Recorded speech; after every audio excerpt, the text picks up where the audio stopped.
ye should be married to another, even to him who is raised from the dead, that we should bring forth fruit unto God. So your relationship should be fruitful.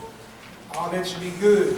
Because 1 Corinthians, for time's sake, because 1 Corinthians 6:15. Actually, just read that all the way down. We're going to read also 1 Corinthians 7. So we're just going to read it from the start. 1 Corinthians 6:15 through 20. And then look, for y'all, you just said dead to the law. You keep reading the rest of that chapter, going down to like verse 16 on down, you talking about the difference between the law of God and the law of sin. That's right. That's in your mindset. The law of God or the law of sin. Because whoever order you keep it, that's who you obey. So just keep reading. Somebody say right there, Romans 7:4, we ain't got to keep the commandments. They don't get down to verse 12 to tell you the law is holy. Right. And the commandment holy, verse 14. We know that the law is spiritual. You feel me? So always when you read Paul, you get stumbled up, hold on. Right. Trying to contradict. Please do the brother a first shot. Just keep reading. Right. He gonna clear up what he's saying. Right. And on the spiritual side, when he's talking about the death of a husband, you know, it's the same thing. A husband can become dead to the script. He can become a dead individual. You know, so you're not under bondage to that, like we're saying. If he's doing things that causes chaos in the household, if he's doing things, he decides to go do this, and it's going to be detrimental to the household. If he's jacking heroin and doing things like this, he's dead. So you have to understand, in like manner, this happened with David and his concubine. When Absalom slept with them, it said they became as widows, and they lived the rest of their lives like a widow. And the same as a eunuch that made himself a eunuch for the kingdom of God. He said, I ain't going to mess with women. I'm going to court the Most High. So in essence, what he did is he said, I'm going to opt out of physical women. You know, but I'm going to get on this side of the living with that, because that may be a stumbling block to get me out of the kingdom. So women, it ain't like when it says you're bound by the law of your husband, like there ain't no law in the Bible that say take abuse, because everything we just read said don't take abuse or don't abuse nobody. So it don't mean like no matter what the deal is, it's like the man said, when you read the rest of it, you will understand what it's saying. It's saying just like we were dead to Christ.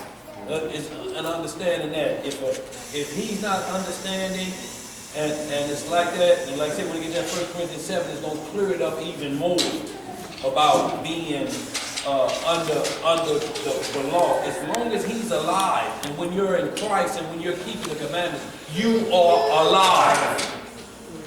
But if he ain't, he dead. You know you're not bound by the law. You're not bound by the law to tell you, look, go out there and sell for me and bring some money in here. Sell what? Right. Get some money in here. No, this ain't talking about he can hustle and flow you. Right. Because he ain't dead.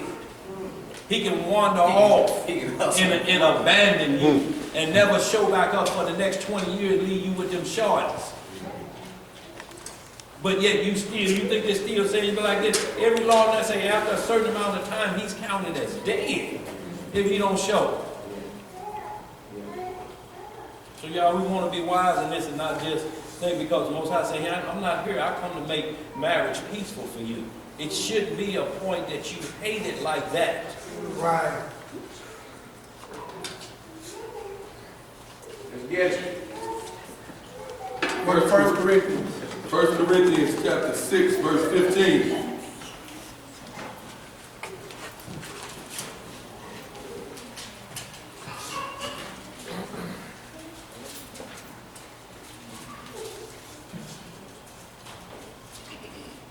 First Corinthians chapter 6, verse 15.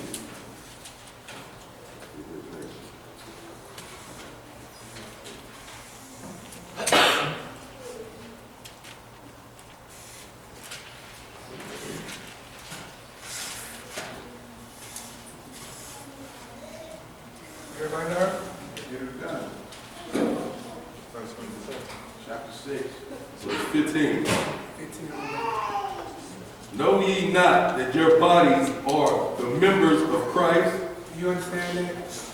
That's very important, because if you recognize and understand who you are you should be acting accordingly.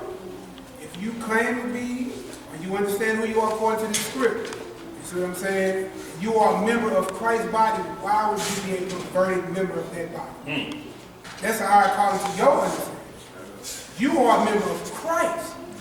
Act accordingly, therefore, you know what I'm saying? You act better, you know better, you should do what? Better. Let's go, bro. Shall I then take the members of Christ and make them members of a harlot? That's a question. God forbid. What he say? God forbid. What? Know ye not that he which is joined to an harlot is one body? So check it out. He's asking a question. Don't you know if you joined yourself to a harlot, you are one body? For two, said he, shall be one flesh. But he that is joined unto the Lord is one spirit. See how you upgrading the mindset? One spirit. And let's understand this. I'm not to cut you off. Like sometimes the conversation has came up about a single man and a single woman. Now we're into the marriage part of this one flesh.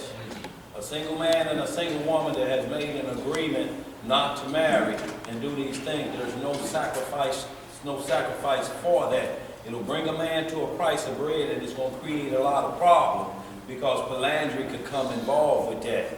But this is talking about married people. Like polygamy was granted, but a married man could never marry a harlot. If he added a wife to the fold, it was one that his wife knew about. There wasn't no secret. There wasn't no sneaking around. There wasn't no birth on the other side of town that she didn't know about, because it still has to be one flesh, one spirit. Everybody have to know about everybody. There wasn't no thing called cheating back then. Either everybody knew what was going on, or you was a single man and a single woman into that activity. It's not the will of God that single people do what they do. But he's saying if marriage is not for you, you're going to either opt all the way out, or you're going to end up getting married, because if you don't, you're going to be brought to a price of bread. And this is what I mean. Every man that usually pays for a prostitute, the amount of money that he pays, he could have a wife and live pleasantly for many years. And you paying $3,000 and $5,000 for 2 or 20 minutes, that's going to soon bring you to a price of bread. So what? You should not be doing it. You know? Even though, we say, well, okay, well, dang, it may not take it still. You feel me? That should not be your mindset. Because who the hell would be bought to a piece of bread? Couldn't control his fleshly, lustly desires. We out in the streets now. Warren Sapp and the other boy, what's the boy from UNLV? I forgot Greg Anthony. Both was brought to a price of bread. And Warren Sapp, he just lost his whole job and contract for 2 or 20 minutes. Verse 18. Flee fornication. What it is? Flee fornication. So you shouldn't be trying to run as a member of Christ's body to harlotry. You know what I'm saying? Because what does the law say? Somebody go there real quick for me. Deuteronomy 20:17. Because either you should be focused on, like, how dealing with a daughter. If you're dealing with a harlot, then you still transgressing the law. You see what I'm saying? You're not supposed to be in that mindset. We know that it happened and it was done, and there were prices to pay for that. You see what I'm saying? My brother saying, he brought me the price of what? Bread. You see what I'm saying? The loaf of bread probably was one of the few cheapest things you can get in this life. Right. Deuteronomy 23, 17. 17. Deuteronomy 23, verse 17. There shall be no whore. There shall be no whore of the daughters of Israel. See that? So we ain't supposed to be having that harlot mindset for our daughters, and the daughters shouldn't be on that mindset. Period. Right.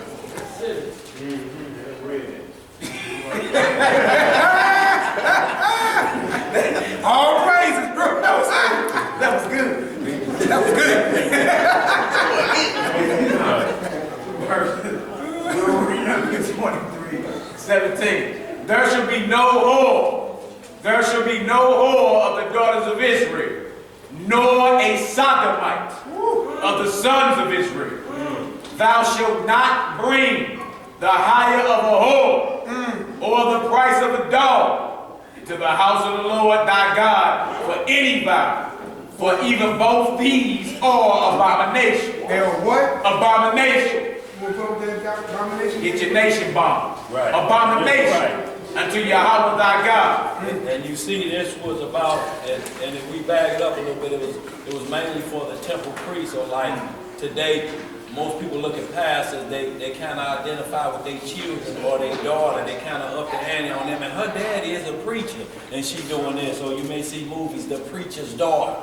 It's just from that perspective of a high priest or you being a priest of your household. If your daughter, and then when they say they should not bring up the hire of a whore or the price of a dog. So this is where the term dog come from.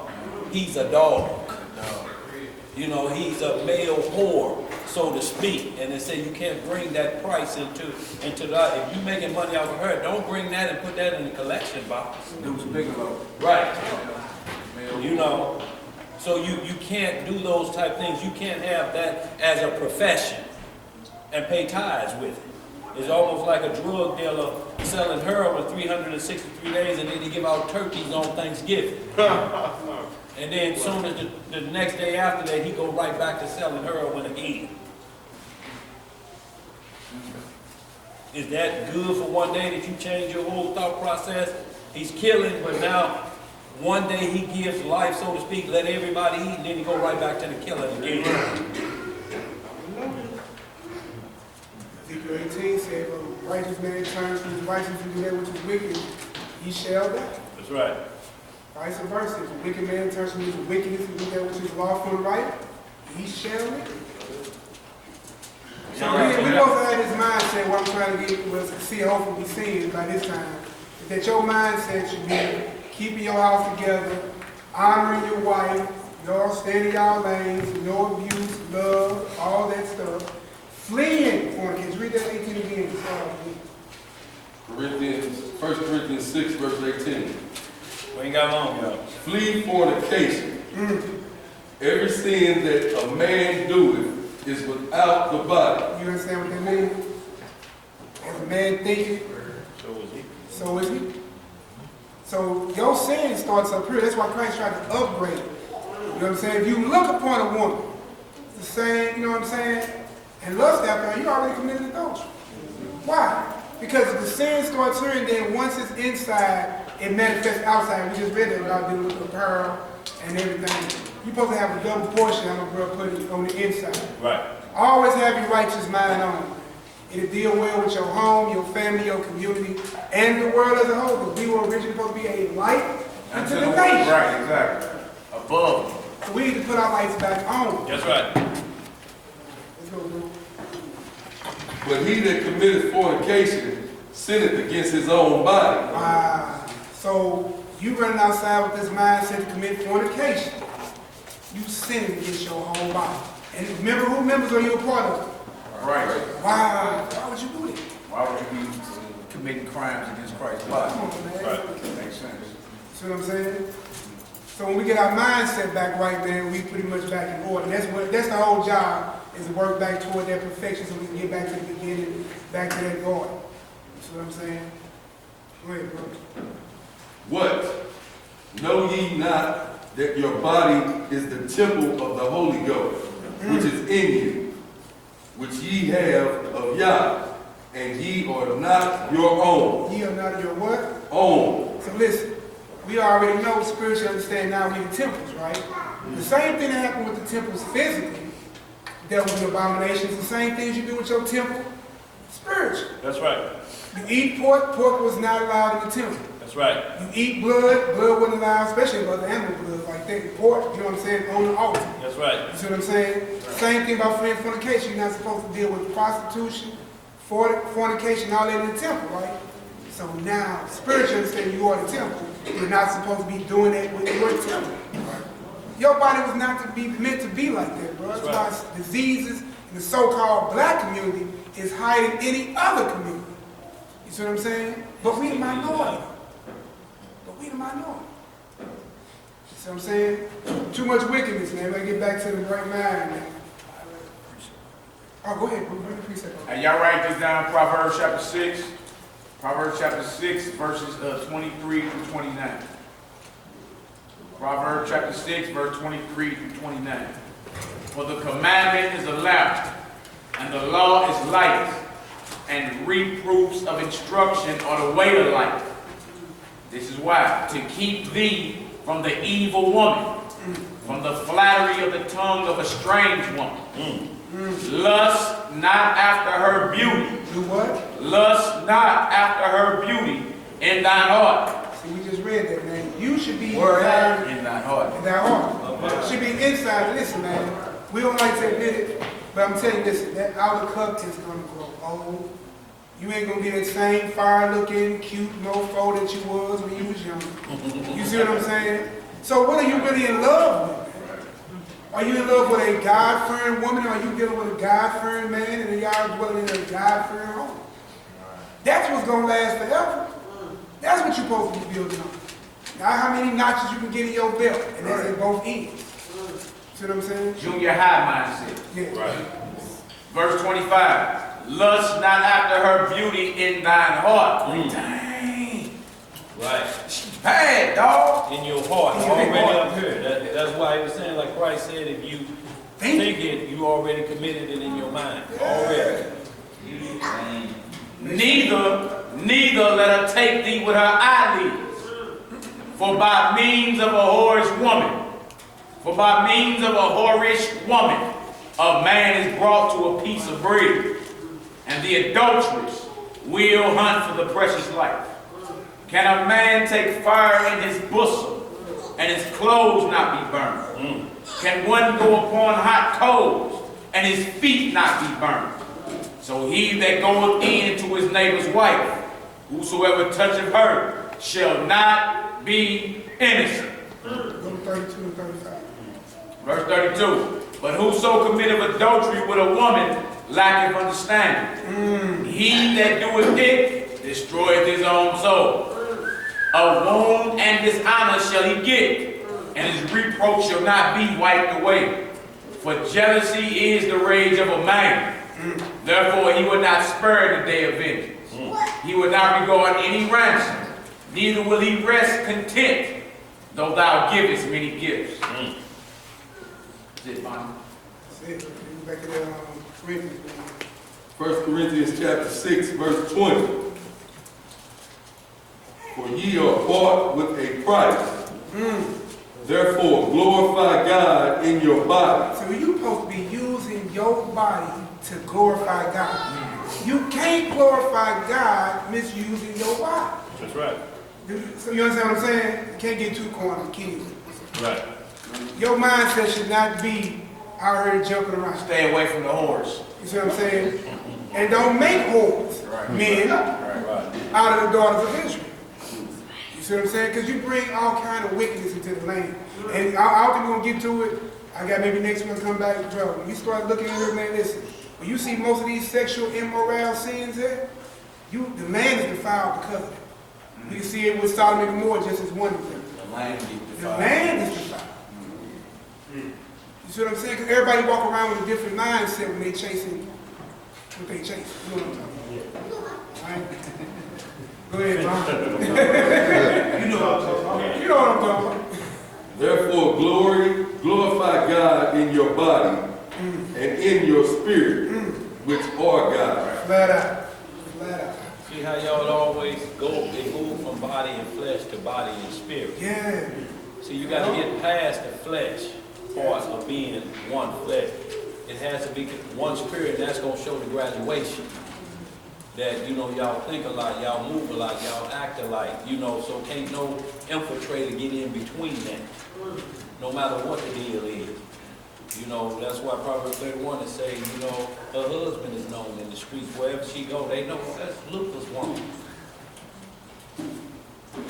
That's such and such wife. Known in the street, ain't gonna be no funny business. Ain't got to be put on lockdown and don't give her the key to the bars to the house.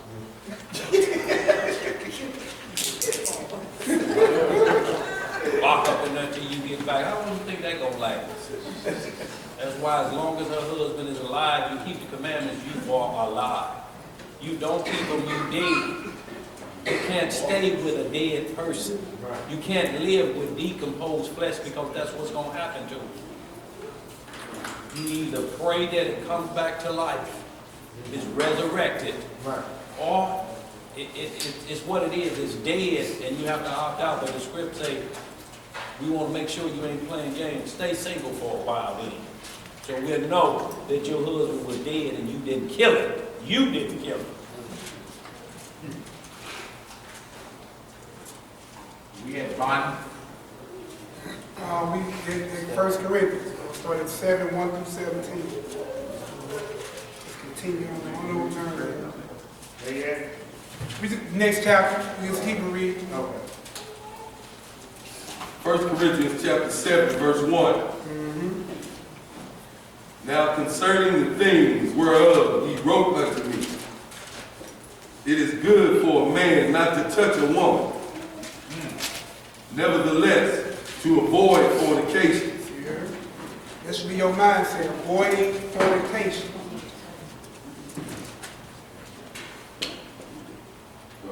Nevertheless, to avoid fornication, let every man have his own wife, and let every woman have her own husband.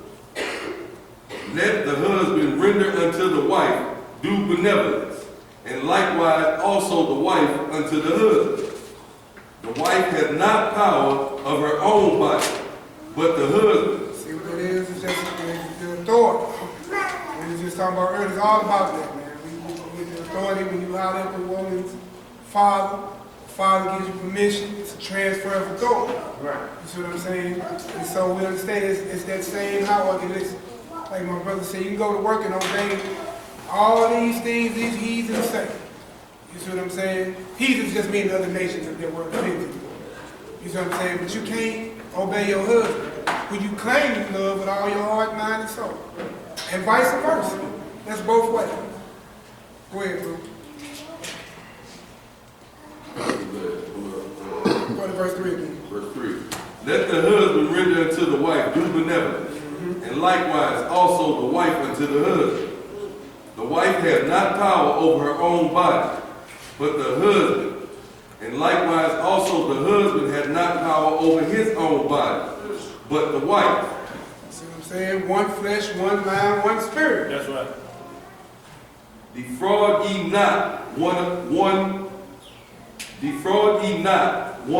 the other, except it be with consent for a time, that ye may give yourselves to fasting and prayer, and come together again, that Satan tempt you not for your inconsistency.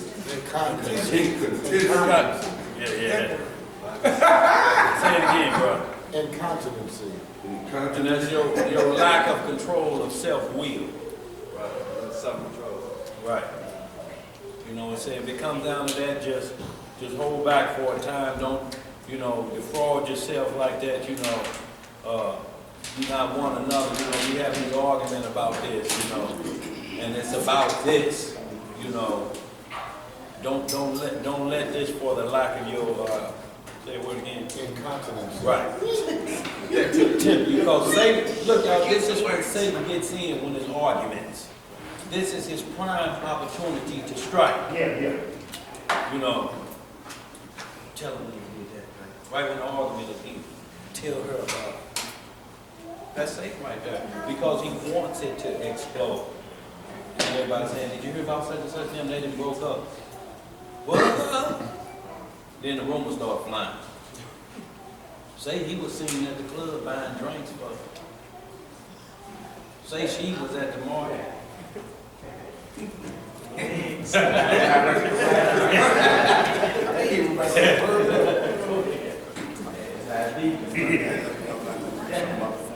Oh, go ahead. Bring it on down. How far were you going? 17. We put it in. So you got Verse 6. 1 Corinthians chapter 7, verse 6. But I speak this by permission and not of command. So Paul lets you know when he's talking, I speak as a man is when we say things. That's I'm right. speaking as a man, not by command. You So they trying to give you some sound advice. Some advice, but it ain't about command. Go ahead. For I would that all men were even as myself, but every man has his proper gift in God, one after this manner, and another after that. So we're a part of the body of God. Some are hands, some are feet, some are eyes, some are ears. We all play a part of the body. He knows what he told him. For I would that all men were even as myself. Remember, he started off in verse 1, so it'd be good for a man not to touch a woman. Right. But then, nevertheless, see, everybody don't have control over their members or their mind like that. Right. Where they like, look, hell or high water, I'm spitting this anyway, woman or not. Right. Feel me? So he said, but everybody don't got that. Right. Everybody can't be fully resolved in their mind. They're like, hey, I don't care if I touch another woman in my life. I'm spreading this word. That's right. You feel me? That's how Paul was. Like, wish all y'all was like me, but hey, everybody got their own proper gift of the Lord. All right, so not telling you it's a sin to have a woman, of course not. But Paul was letting you know, I'm out here for real, but I ain't got no woman. I'm banging for the Lord. You see what I'm saying? He wasn't the only one. Christ himself, Daniel in the book of Daniel, he didn't have a woman. There's plenty of brothers that, you know, just, hey, neck was on the line for it. That's right. Come on, brothers, get it. I say therefore to the unmarried and widows, it is good for them if they abide even as I. So now, see, now it's getting into the different groups of men and women. And it's going to cover every individual, and this is what Paul is doing in his letter. He talks to the married, the unmarried, the divorced, the widows, and he's going to go on down the line. So it covers everybody, even the woman say, well, what about me? I don't have a husband. Or the man say, what about me? I don't have a wife. I don't see me in here anywhere. Well, he's going to cover all of them. Notice he said in verse 6, I speak this by permission. Right. Not of commandment. He's giving you some soundly spiritual advice. Right. Because obviously, if you read this whole book of Corinth, there was a lot of problems dealing with men and women in the church of Corinth. That's right. Men was taking their fathers' wives, swapping wives, and all type of crazy stuff. But be better off y'all didn't touch no women. You feel me, buddy? Nevertheless. All right, come on, bro. But if they cannot contain, But if they can what? cannot Then contain, you can't control yourself. You feel me? You gotta have me a companion. If they Right. cannot contain, come on. let them marry. For it is very better to marry than to You burn. know what that means? Burning your lust. Yeah, burning in your lust. Not burning Men with men, working things that you're unseen. Right. So it's better for you to go ahead and commit and be married, which is a committed relationship, than to burn your lust toward a woman. Right. Every time you see you just can't control yourself. Right. Like, look, if you can't control yourself, you better off go ahead and do it. That's what's going to bring you to a price of bread, because it's at that point you just can't stop. And then what happens is if you just can't, or you're trying to get that in, then what comes behind that is because the lust is so great right there, STD or unwanted children. That's what's going to happen if you keep burning. It's going to happen. Like with David's son. Like David's son, absolutely. Point. Verse 10. And unto the married I command, yet not I, but the Lord. Let not the wife depart from her husband. He's like, I ain't speaking about permission or as a man right here. This is a commandment from the Lord. Come on, brother. But if she depart, And if she depart, let her remain unmarried, or be reconciled to her husband. So there's no more twain with one flesh outside the home. That kind of gives you understanding. Don't be married, don't go under another authority or covenant. If you ain't resolved that situation with your husband, or that little divorce like you gave me from earlier, ain't been given out. You see what I'm saying? Because you caused yourself and her fall into adultery, which is a crime that was punishable with death. that's right. You know what I'm saying? How you kill yourself spiritually. Those crimes will still be answered for at the day of judgment. Grace period is not a free pass period. It's just time for you to get it right. That's what we should be working with, to get them houses right. And let not the husband put away his wife. See what I'm saying? Same thing Christ said. It was not so from the beginning. Right. Your mindset shouldn't be sitting there with that divorce decree on the door. Don't call me Lord. Right, see, the remain unmarried is the test, y'all, to see was the argument really about life or death, or you just got tired of it and wanted out. So you jump right into another one, you're gonna jump right back into the same situation. Right back over again, and then you're gonna be on number 4, number 5, number 6, number 7, and then all marriage is to you is just the quick fix, you know. So, but right, and it started to be just like, just a game, so to speak. It has